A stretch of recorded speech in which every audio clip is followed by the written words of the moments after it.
पिछले दिनों हमने आपको गोपालगंज की गोल्डी के बारे में बताया था। हमने गोल्डी के ऊपर इसके पहले भी 2 वीडियो बनाया है, जिसमें हमने बताया था कि किस प्रकार से शाहरुख नाम का आरोपी 13 वर्षीय गोल्डी को दिन दहाड़े अपहरण कर ले जाता है और बिहार पुलिस सप्ताह भर इधर उधर घूमती रहती है। अच्छी खबर यह है कि लगभग 10 दिन बाद गोपालगंज की गोल्डी बरामद हो चुकी है। आज का वीडियो बनाने का मकसद सिर्फ इतना है कि यह सब कुछ पुलिस ने तब किया जब वहां पर हिंदू संगठनों द्वारा दबाव बनाया गया। कहने का तात्पर्य है कि क्या पुलिस समय रहते कोई एक्शन नहीं ले सकती थी, और यह वीडियो इसी सवाल के लिए है। अगर वहां कोई हिंदू संगठन के कार्यकर्ता नहीं पहुंचते या फिर किसी भी प्रकार से पुलिस को नहीं लगता कि माहौल बिगड़ रहा है, तो फिर क्या कार्रवाई नहीं होती? अगर मामला इतना बिगड़ने के बाद पुलिस एक्शन में आती है, तब हम कैसे नहीं माने कि पुलिस इंतजार करती है माहौल बिगड़ने का। दिन दहाड़े गोल्डी को शाहरुख को अपहरण कर ले जाता है और कई दिनों तक पुलिस इसके बारे में कुछ बताने से भी कतराती है। अब नमस्कार, मेरा नाम है मोहित कुमार सिंह और आप देख रहे हैं जनता junction. Palm view hospital, Patna का सबसे शानदार अस्पताल, जहां ट्रॉमा सर्विसेज के साथ यूरोलॉजी का भी उचित इलाज होता है। इसी के साथ यहां आपातकालीन सेवा जैसी अन्य व्यवस्थाएं भी उपलब्ध हैं। इस स्टोरी को कवर करने का हमारा कोई खास एजेंडा नहीं है। हमारा एजेंडा सिर्फ इतना है कि आखिर पुलिस समय रहते किसी भी मामले को लेकर गंभीरता क्यों नहीं दिखाती। घर वालों की तरफ से बाकायदा पुलिस के बड़े अधिकारियों को पत्र लिखा गया, जिसमें कहा गया कि गांव का माहौल बिगड़ रहा है, लेकिन पुलिस कोई कार्रवाई नहीं कर रही है। अब आप सोचिए कि अगर पुलिस समय से कार्रवाई करती तो माहौल बिगड़ने की नौबत क्यों आती। आज इलाके में लव जिहाद की चर्चा चल रही है और इसकी दोषी सिर्फ और सिर्फ पुलिस है। हम ऐसा मानते हैं कि अगर पुलिस सही समय से कार्रवाई कर देती तो ऐसी स्थिति नहीं आती कि इलाके में लोग इसके बारे में चर्चा कर रहे होते। हमें याद है कि गोल्डी के अपहरण के 5-6 दिन बाद जब उसकी मां से हमारी फोन पर बातचीत हुई तो उन्होंने कहा कि पुलिस की तरफ से हमें कुछ नहीं बताया जा रहा है। हम लगातार सोच रहे थे कि आखिरकार पुलिस इतनी लापरवाही कैसे कर सकती है। आखिरकार पुलिस कैसे उस परिवार से एक बार बात भी नहीं कर रही जिसके घर की 13 वर्षीय लड़की का किसी ने दिन दहाड़े अपहरण कर लिया हो। उन्होंने स्थानीय पुलिस प्रशासन के पास 2 पत्र लिखा।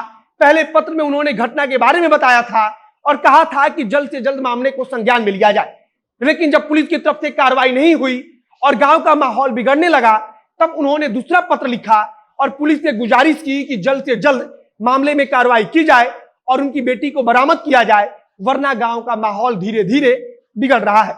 लगभग घटना के 1 सप्ताह बाद तक पुलिस आराम से सब कुछ तमाशा देखती रही, लेकिन इसके बाद जब उसे लगा कि अब गांव का माहौल वास्तव में बिगड़ रहा है, तब जिले के एसपी ने आश्वासन दिया कि 1 सप्ताह के अंदर लड़की को बरामद कर लिया जाएगा। कल खबर आई कि गोल्डी को महाराष्ट्र के औरंगाबाद से स्थानीय पुलिस द्वारा बरामद कर लिया गया है। इसके साथ ही जो आरोपी शाहरुख है, उसे भी पुलिस ने गिरफ्तार कर लिया है। वहां के स्थानीय लोगों की माने और खासकर हिंदू संगठनों के कार्यकर्ताओं की माने तो अपहरण किए जाने के 2 दिन बाद तक आरोपी ने लड़की को उसी इलाके में रखा था। आरोपी अपहरण करने के 2 दिन बाद तक लड़की को उसी गांव के आसपास रखता है और पुलिस को इसके बारे में भनक तक नहीं लगती।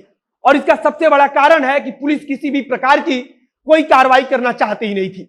अभी आरोप लगाया जा रहा है कि स्थानीय थाना के पदाधिकारी आरोपियों के साथ मिले हुए थे। बताया जा रहा है कि अपहरण किए जाने के 2 दिन बाद तक लड़की को उसी इलाके में रखा गया और इस दौरान कुछ स्थानीय लोगों ने ही मदद की थी और उनकी मदद से 2 दिन बाद लड़की को वहां से बाहर भेज दिया गया। अब अगर हम आपको पूरी घटना के बारे में बताएं तो 13 वर्षीय गोल्डी अपने 10 वर्षीय भाई हिमांशु के साथ नजदीक के बाजार में दवा खरीदने जा रही थी। जब गोल्डी और उसका भाई हिमांशु अपने गांव के पंचायत भवन के निकट पहुंचते हैं, तब शाहरुख अपने दोस्तों के साथ वहां पहले से मौजूद रहता है। वहां उन दोनों को रोककर शाहरुख और उसके दोस्तों ने गोल्डी का अपहरण किया, जिसके बाद से उसका 10 वर्षीय भाई हिमांशु रोते हुए घर आता है और पूरी घटना के बारे में बताता है। इसके बाद से गोल्डी के घर वाले शाहरुख के घर जाते हैं और इस घटना के बारे में बताते हैं, तो उनकी तरफ से कहा जाता है कि आप अपनी लड़की को ढूंढो, हम भी पता लगाते हैं।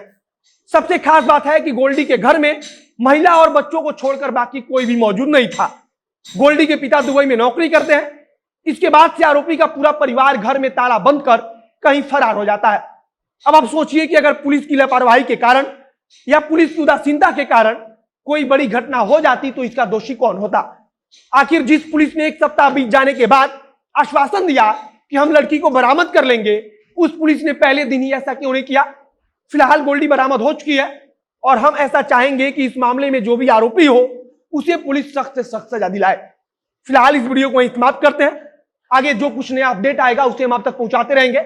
वीडियो को शेयर कीजिए, फेसबुक पेज को लाइक कीजिए और अगर यूट्यूब पर देख रहे हैं तो चैनल को सब्सक्राइब कीजिए। मिलते हैं फिर बहुत जल्द अगले वीडियो में। कैमरे के पीछे खड़े हैं पीयूष रसिया और मैं मोहित कुमार सिंह। बहुत बहुत धन्यवाद।